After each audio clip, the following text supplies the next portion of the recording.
Hey,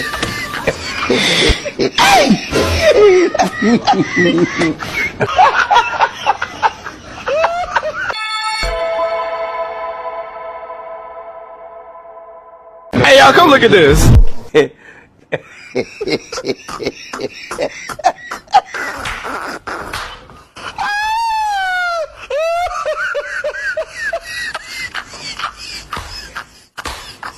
No.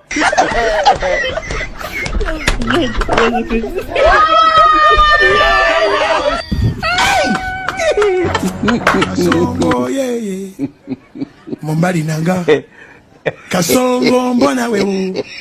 Songa libala. Oh yeah. Kasongo mbona wewe. Mbona wewe. Hi, you good? Continue.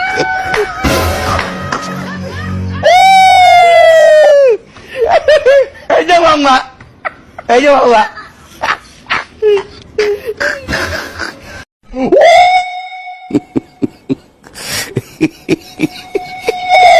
Hah?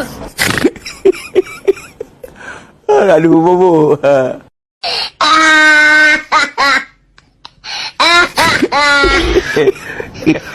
Aduh bobo.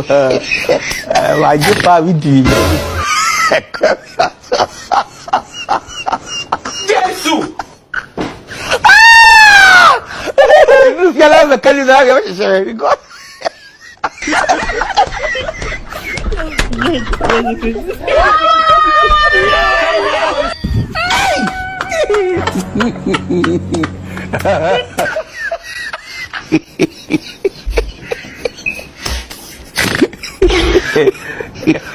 Aduh bobo. Wajib Pak Widi. Yesus. Sekarang sekali dah macam saya.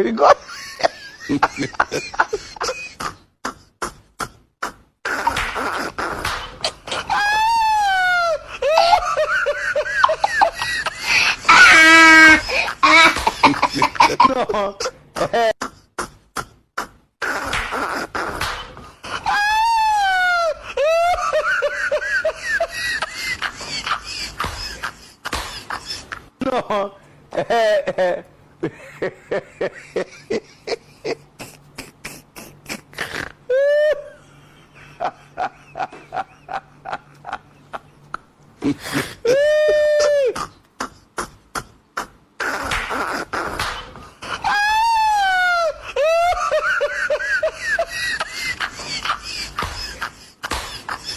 No.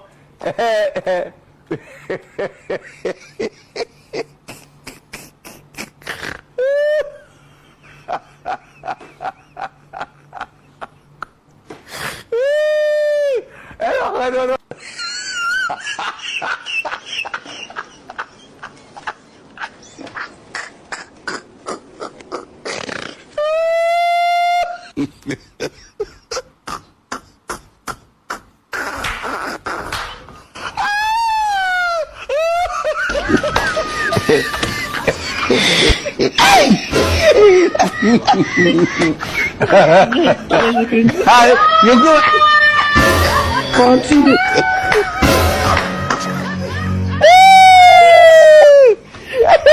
Ayo mama. Ayo mama.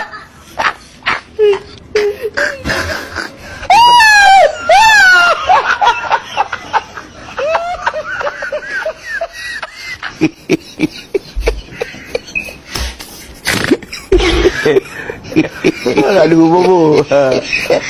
Wajib Pak Widi. Yesus. Sekarang sekali dah macam saya.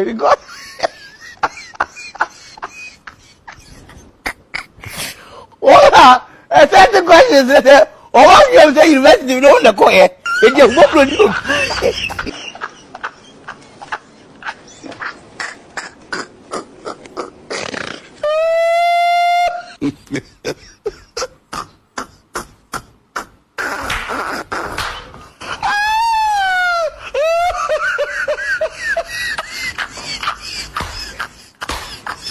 No.